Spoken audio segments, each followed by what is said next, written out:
I want to talk about family. Your surgery is coming up this week. Your family don't know? They don't know, no.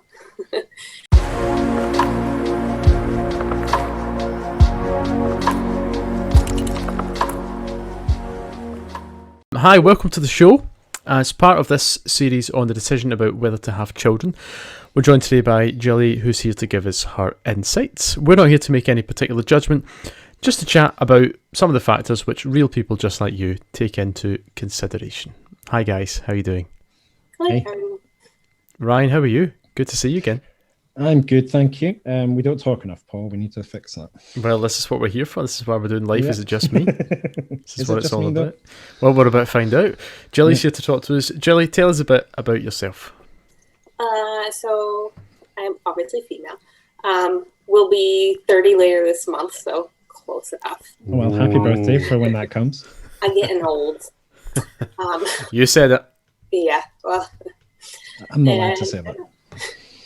Don't want kids, so I'm going for surgery instead. And your surgery is this Friday, This 4 Friday. days from now as of this recording. Tell us a bit then, just briefly, about the actual surgery, and we'll delve into that later.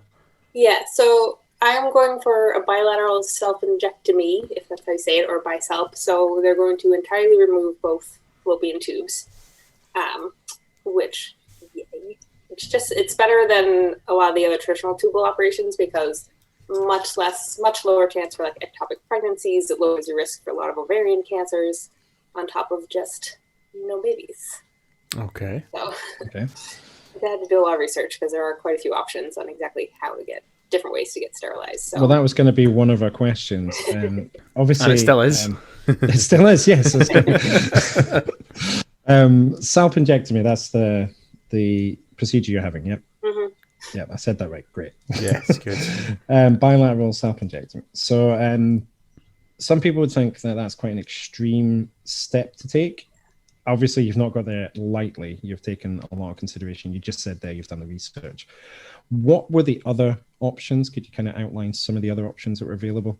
So, I mean, some of the other, like, more, well, not popular, but more commonly known ways of doing it is just doing a tubal ligation, which is either they pinch or use little clips on the tubes to basically just block any flow, or they'll just cut small portions off and, like, cauterize the ends. But there's a lot more things can go wrong with that. Like you said, higher risk of ectopic pregnancies. If they use devices, there's a chance of your body not liking the fact that there's devices in there and getting infections, or sometimes the clips will move. Right. Okay. And migrate. So none of that sounded fun.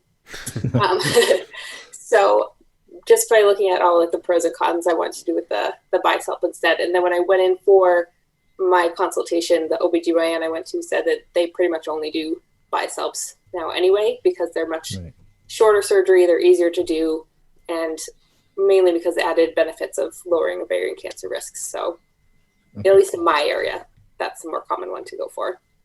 Okay. And where is it roughly? You don't have to give us like your postal address or anything, but roughly where are you located? I am in New Hampshire in the United States. Okay. Okay. Thank you. But we're going to delve into the surgery, I guess, itself and some of the reasons later on. But I wanted to just get to know a little bit about you and your upbringing before and how you've sort of got to this place, if that's the right way of putting it. So if you could start there, please.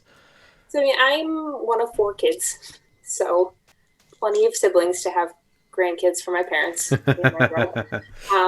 I just, growing up, never had any sort of maternal instincts or anything, never really wanted to deal with any of the younger cousins at family gatherings and stuff.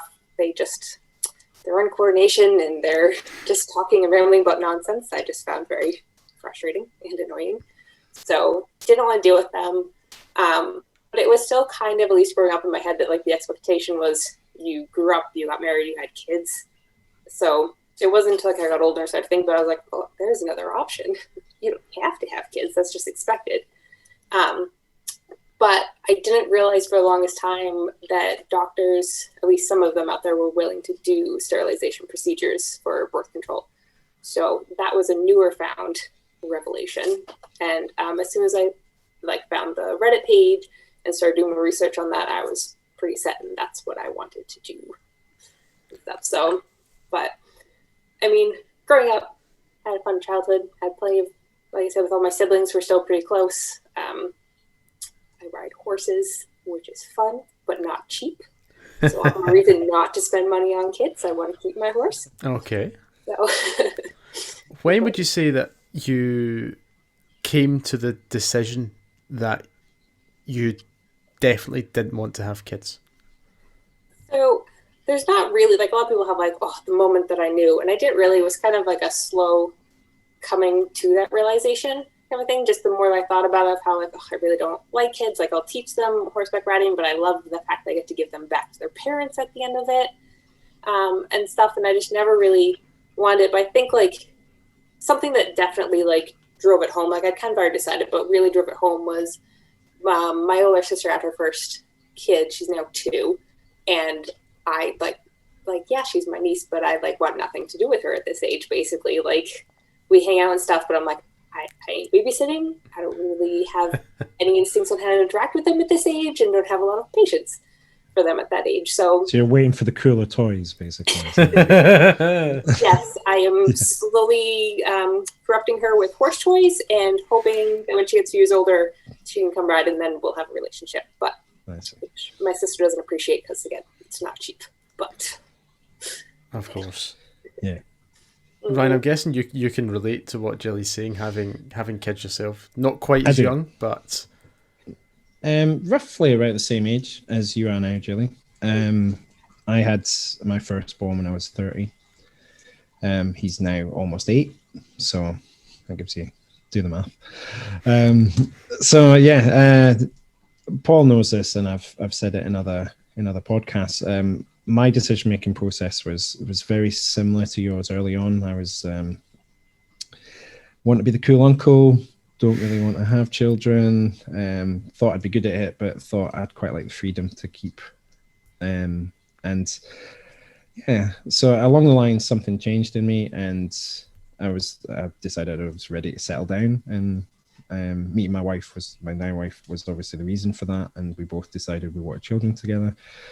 And it was just how that worked. I always thought I'd be the cool uncle for my sister's kids. She hasn't had kids, and then I have, so it was like a total reversal on that. So I completely relate with your yeah.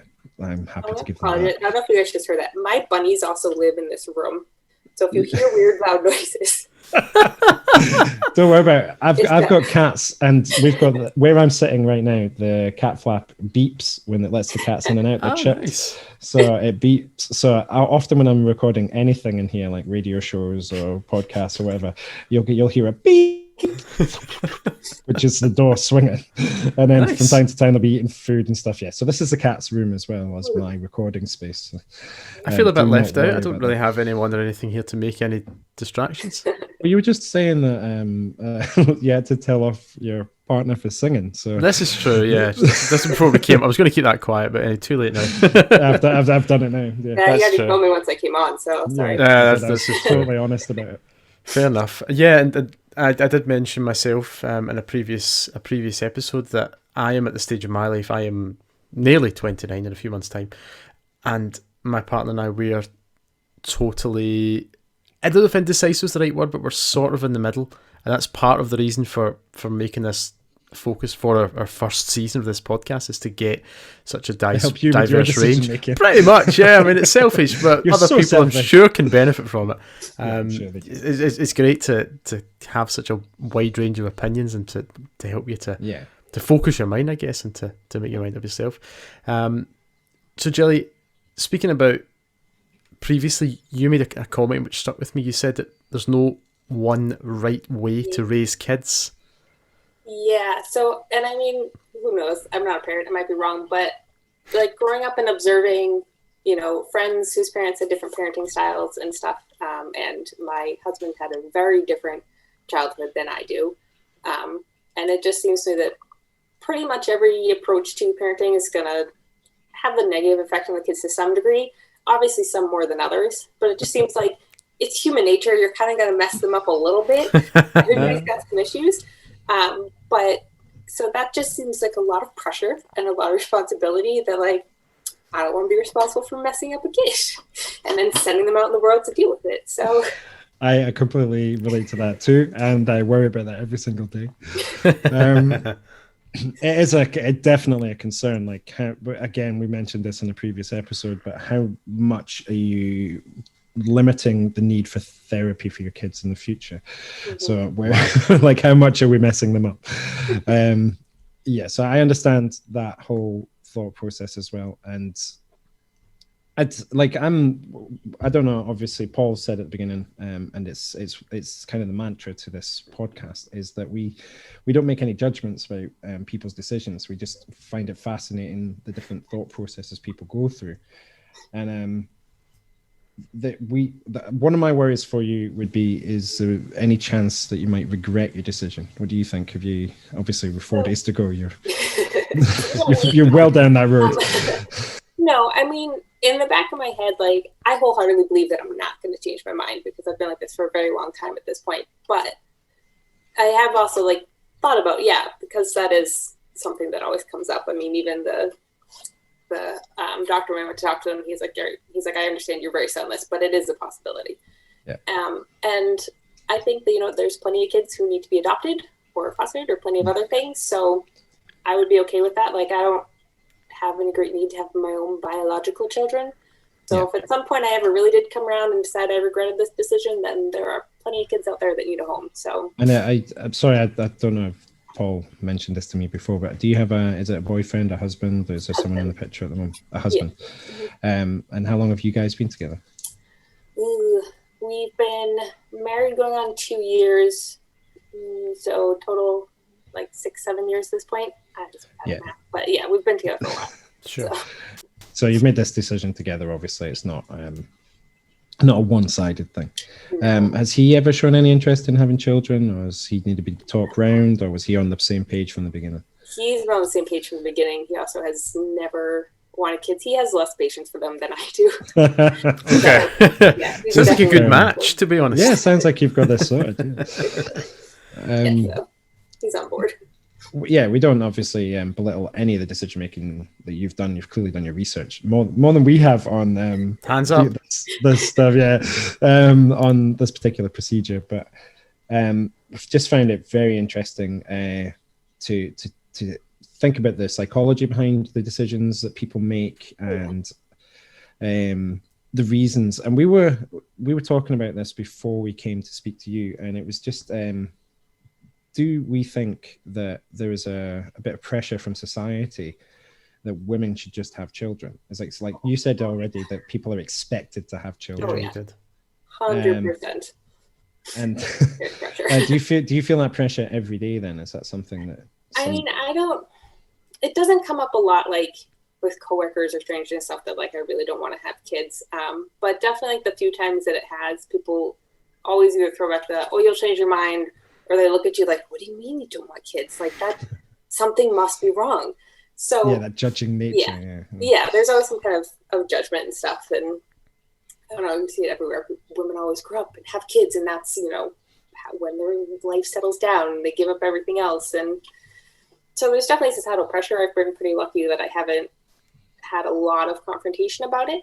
The reason why I ask is because I know as soon as we got married, there was pressure from my mum. There was pressure from so when are you having kids then? When's that? When's that bit happening? When you've got you're in the house, you're married. Yeah, that's always the next question. So as soon as we got engaged, the next question was, when are you getting married? Yeah. As soon as they were in a relationship at all, my mum was like, when the baby's coming.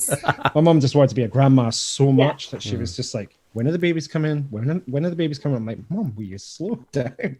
Yeah. Give and me that's why I'm grateful I'm not an only child. So I'm not like their only hope for grandkids. Yes. So they've already got one. They've got a second one on the way from my older sister. My older brother just got married. They're going to wait a bit, but they'll definitely have kids. So I love that they've taken the pressure off you. That's I very appreciate it. So. Yeah. See, I'm the eldest in my situation. So my mum was like, when are the babies coming? So I'm so I don't want to say happy for you, but like I'm happy for you. The situation works out. It does. The situation works out for you. How do you think it would have been difficult if you were the eldest or the only child, or like how would that? There would definitely be a lot more pressure, especially for my mom. I mean, she just loves kids. She loved being a mom. Yeah. So like, I don't think there was ever a doubt in her mind that she was going to have kids when she grew up and stuff. So yeah. But yeah, it would probably be much more of an issue. A much bigger decision-making process. It sounds like you've for anybody who's listening to this or watching this, that you've been a little bit lucky in circumstance in that in that regard, at least. Because I know the pressures that family can put on any decision-making process or situation. So especially if, like, under the guise of loving you as well, they'll be like, we love you so much, we just want the best for you, and then there's a bit of guilt trip there. It's interesting, Jilly, because I want to talk about family, because I know that as of now, we're recording this on the 2nd of November, Monday the 2nd of November. Your surgery is coming up this week. Your family don't know? They don't know, no. They do not know that I'm getting my surgery. It's kind of in all of their heads that I don't want kids, but it's never, especially with my mom or anyone else, it's never been like a sit-down discussion. Okay.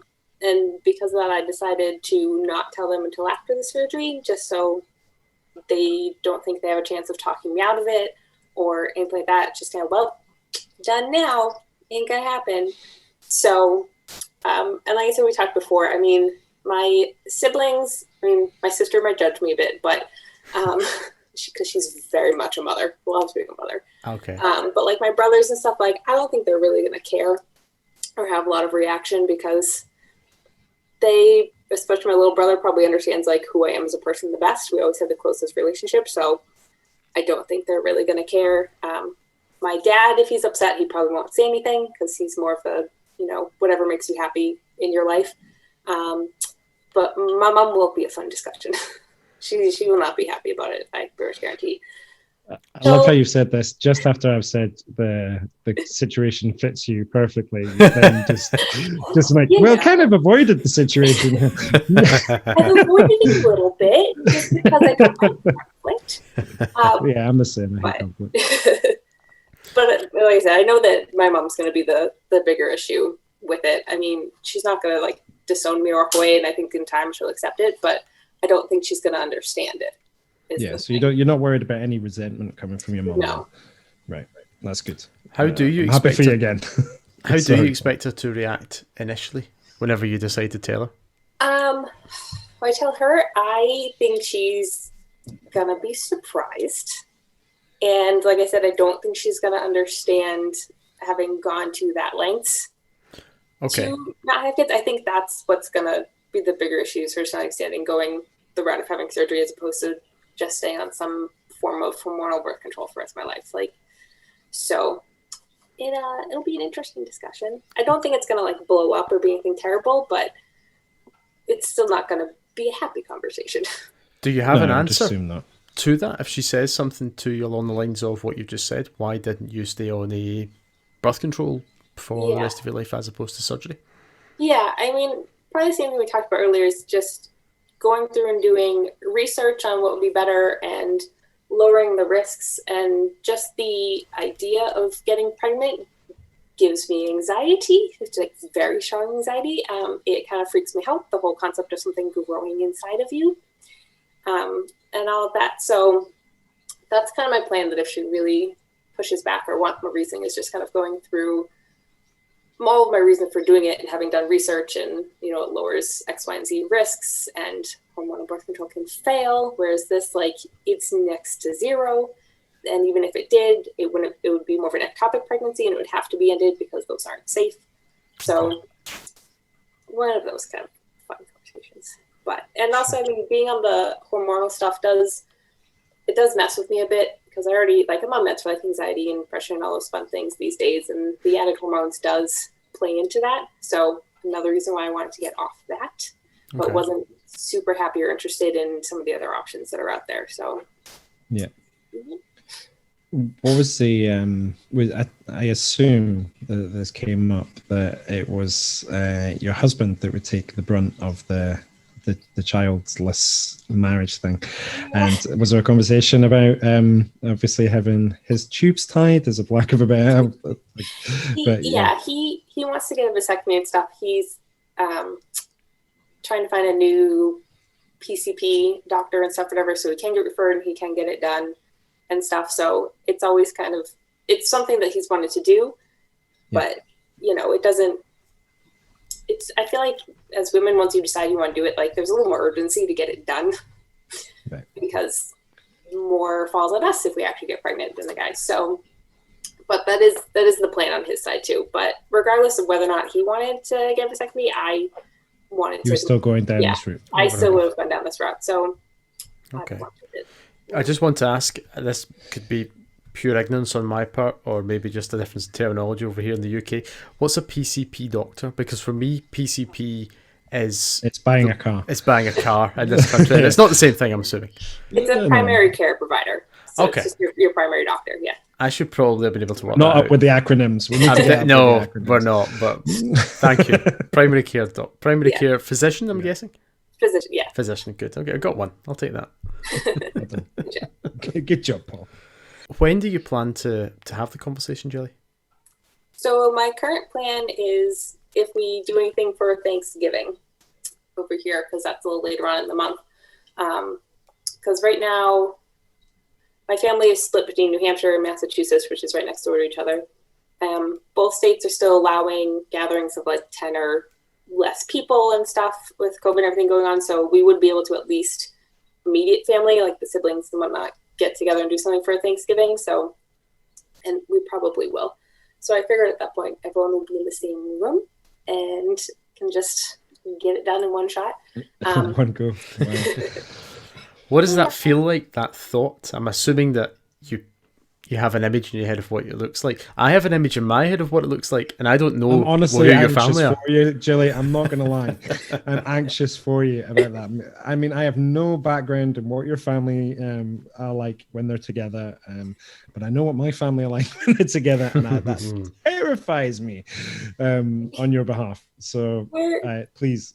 We get along pretty good. Like, my siblings, we still hang out, we keep close, which I know is not the norm for a lot of people as they get older. So we've always been kind of a close-knit family. We're a very big family. My dad is one of 7, and that just keeps going with all the cousins and aunts and uncles and stuff. So, but they won't be there because there'll be too many people, and some of them live across the country and stuff, so they won't be able to come anyway. So if we do anything, it'll pretty much be me, my siblings, their significant others, and my parents. So hopefully it will go well, or as well as can be. I mean, like I said, I don't like conflict of like any amount. So yes, there's a bit of anxiety about it, but at the same time, like I want to just get it out there and let everyone know. So do you feel like it's better to get it out and there's 10 people there or 9 other people there and they all know at once rather than it being sort of drip fed? Is that? Yeah. Word travels fast in my family. So, so better to just... Would there be some resentment that somebody knew before somebody else? Yes. Because I know, again, in my family, it'd be like, how did they know before I knew? Yeah, why'd you tell you first? Oh yeah, that would definitely happen. So better to just do them all at once in face as possible. So, yeah. Okay. And your surgery is this Friday, which, as I said earlier, is 4 days from now. Mm-hmm. It's your first surgery under general anaesthetic. Yeah. How do you feel? This close? Yes. So, yeah, it's the general anesthetic part that just has me a little nervous.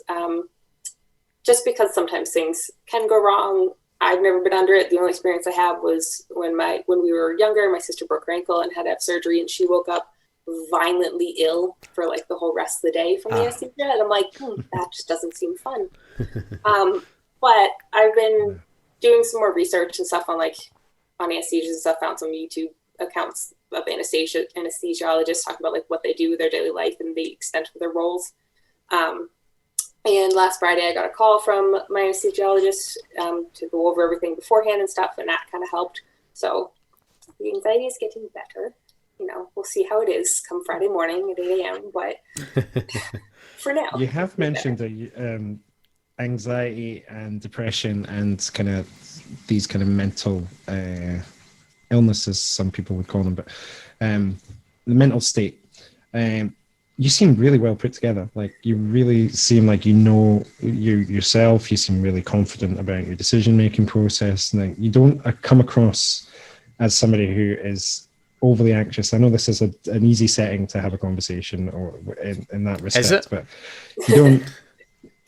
It's with two complete strangers total on the internet. strangers. Other side of the world. The other side of the world, yeah. I've come a long way battling with those. Took me a while to find the right meds to be on and other things and whatnot. But yeah, I do a lot better with it now. I still have moments and days that are a struggle, but overall, no, I've come a long way in figuring out myself and accepting those things as being part of me and how to deal with them and stuff. So that feels like another episode that we could have a discussion about. I think it's something we probably will do a series on in the future. I don't know, Paul, is that something? Oh, it's on my list. It's on my list. Depression, anxiety, all these things, mental health, things that affect everybody. Like, it's not, mental health is a massive thing for everybody, and I know that it's affected us as well. So absolutely. I think we might have you back if you're willing to go down a conversation separately about that. But about this decision that you're going through and 4 days away from surgery. Again, you don't seem like somebody who's anxious about something 4 days away. I'm getting more excited. I don't want to make you anxious, but I'm just, you're getting excited. Excited is an interesting word choice, Jilly. What excites you about the prospect? Yeah, the prospect of it and not having to worry about becoming pregnant and stuff at all. I mean, especially, I don't know if it aired other places, but here in the US, there was a show on a channel called I Didn't Know I Was Pregnant, which just follows different women in the whole process of them not knowing until, oh my God, you're pushing out a baby. Yeah. You know? And that whole concept of that, terrified me, of, not knowing. And me, as a man. Yeah, yes, so, that concept terrifies everybody. That's not us. That's not us. It's not just you. Yeah, so just being able to not have that in the back of my head all the time and not have to worry about it accidentally happening. If I ever did get pregnant and I knew about it, it would be like going to get an abortion right here and now. That is already a decision in my mind. But even then, I'm like, I just don't want to have to worry about it anymore. So that's what's really exciting to me. So it's more space in your brain for some other thinking and thought process. Horses by the sounds of things. Horses by the sounds of it. Yeah. Yes. So how many horses you got? Let's talk about that. I only have one. That's plenty. Just the one. That's plenty. Horse. It's a lot of work, but I teach other people. I train other people's horses on the side and stuff. So it's nice having just my one to dedicate to on my own time. Like a community thing, yeah. Is it nice to teach other people, teach other kids, and then to drop them off and say, okay, bye-bye now? Very much so. Yeah. I love being able to give them back, especially the few times that I've helped out with summer camps at Barnes. Oh, by the end of the day, we're ready to give them back. But at the same time, I love teaching beginners and kids that are just getting into it because I like sharing my passion for it and seeing it grow in them and seeing them get better at it and stuff. So, but I'm still always happy to hand them back to the parents at the end of the hour. So I'm like, and patience is done. So it's a plus. As a teacher, I can very much relate to what you just said. You seem like you know yourself really well. Something you touched on, and I do actually want to look into this just a little bit. Because I've spoken about this with with my wife. You're talking about adoption or down the road, if you did change your mind, that would be something you might look into. I find that interesting that your mind went there. You're obviously quite a caring person as well. So you love horses, so you're caring for those at the moment. But if you did go down that road in the future, we've had similar discussions about that, about what our motivations would be for that. And it would almost like... not giving back is the wrong word, but like almost like saving a child. Do you know what I mean? Like there's a lot of people out there that need care, love. We've got so much love to give that maybe that would be an option in the future. Is that something that you would seriously consider, or is it just right now not even on the cards?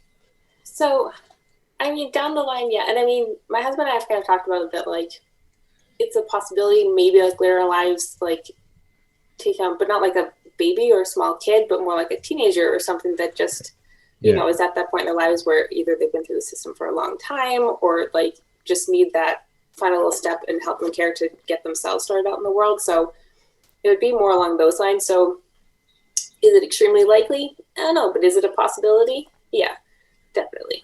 But it would be later when we're and a nice option to have, I would imagine, as well, if you were to change your mind. Is that? Yeah.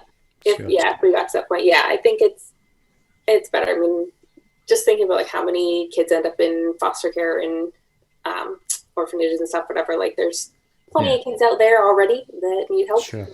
That are needing some assistance. Exactly. We had the same conversation, and I think that's probably the way we would go if we were to have any more kids or anything like that. Or even when our kids grow up and they leave, and if we're feeling a bit lonely, having the house to ourselves. Let's do it again. Let's do it again. But I think we'd probably go down that road as well. And I find it interesting that your head went straight there. So it feels like we were on the same wavelength. Yeah. And it's the only reason why I would like to touch on that a little bit more. But and again, I think probably another series, adoption could be another series that we would look at doing. I'll just write that down right now. But yeah, write that down, Paul. It's something as well that I've considered and was spoken before about being at that stage in my life where I don't know what I want. I'm dedicated to my job. I love what I do. Very lucky to still be in a job given the current climate. Obviously got a few hobbies such as this as well, and sometimes I worry about finding the time to fit something else in, another big commitment. But then I also think biological clock is ticking, and we're getting on a bit, but then that pressure from society. That's Paul, what it is. It totally is. Yeah. And it totally is. And yeah, that does play in my mind. I think, well, it's almost like another option, because I do, honestly speaking, hand on heart, feel that I do have really good qualities that would make me a good dad. And I know, Ryan, you said that before, like you had kids as well, where you wanted to be the cool uncle, that you knew you had it in you. I had it, and I knew from an early age that it was something that I probably would, under the right circumstances, would work for me. And that's the thing, it's all about circumstances and people's own lifestyles and things like that. So again, that's why we've set this up, that there's never been any judgment, and we just find it really interesting to find people's thought processes, and that's why we've set up this entire podcast to have that conversation, that discussion about things that some people might think are mundane, other people might think is totally outlandish and out of this world, and we're just trying to find those points of view where people, the difference of opinion is there. You're saying you've got a difference of opinion for people on Reddit. And sometimes I feel that my map of the world is completely skewed to other people in the world, because I'm like, oh, I just thought that was obvious. Whereas people will teach you every day that no, it's not obvious. It's not common sense. Jilly, so I think. Sorry, go on. Jilly, did you ever have the thought cross your mind? Yeah, I think if push came to shove, I would be a good mum. Sort of things Ryan and I said. Is that ever? You're shaking your head. No, I've always been kind of said that I would probably not be a good mom to like raise a kid from like start to finish. Like I said, partially because of dealing with my own problems and keep myself put together. I love taking care of my animals and stuff, but I just never felt like I'd have the investment really to take care of it and stuff. Like, I don't know, like it's nothing pinpointed, but I never thought I'd be a good mom. Okay. Always go for again, and it's just so kind of almost refreshing for somebody who has kids, and Paul who's considering going down that road as well in the future, to hear that other point of view, that other thought process that I've had in the past and then completely diverged from. And it's kind of nice to speak to somebody who isn't in that same mindset that we're in right now. Yeah. And that's, again, what makes these discussions so exciting, to get another point of view. And it's a big thank you to you for coming on and doing this. Really because we do. Like, without people coming forward like yourself to talk about these things, we wouldn't have a podcast or anything to talk about. So it would just be me and Paul going, so Paul, that thing. Had any kids yet? I think you had the kids today. Yeah, have you had kids yet? What about today, Paul? So no, we do agreed. Thank you very much. Thank you so much for coming on. And would you be up for doing the follow-up after the surgery? And yeah, I mean, give me a couple days to. Oh yeah. But yeah. No rush. No, as soon as you've finished in the operating theatre, we'll be there, microphone in hand. In fact, take a camera in with you. I want video, and then we can. As soon as I wake up. Well, Jilly, best of luck. You wake up, Best of luck for your surgery on best. Friday, and really looking forward to catching up with you when it's done. Yeah. And just thank you for being on, and hope we haven't been too No. professional. Too nosy. I like talking to people who are open to having the discussion of having different views. I find it really interesting, because there's some people that are just like, no, how dare you think a different way or have a different plan for your life than the norm. So. And especially in the way the world has gone at the moment, it seems to be like everybody has very polarizing things. Without getting too deep into the political landscape in either country, because we've both got our things, there has been, and it's shown in all the way that the country has gone, that it's split right down the middle at the moment. It's in Britain, I know that for fact because we've lived it, and the percentages are very small, but there's a lot of people on either side of the fence, and I find that kind of strange, but also really exciting. And it just fascinates me. The human mind and the way people think, it fascinates me, and that's why we're here. Yeah. Awesome. So. Grand. Perfect. Right, well, thanks again. best of luck, as we said, and we'll catch up whenever you're feeling better. Yeah. Excellent. So 20 minutes after surgery is Pretty sure it's going to take me at least an hour to wake up, so, patience. all right, 65 minutes then. Set that timer now. 65 minutes after surgery, we'll be speaking to Jilly about her thoughts. Now stop scaring her off. I'm sorry, Jilly. See, he tells me off all the time. Yeah, it's got to be done. Someone's got to keep him in check. Hi, this is Ryan. Thanks for checking out Life Is It Just Me? Don't forget to subscribe wherever you get your podcasts, and also on YouTube for the video version. And come over and check out our website, which is lifeisitjust.me, for all our latest info and updates. And thanks again. We'll see you soon.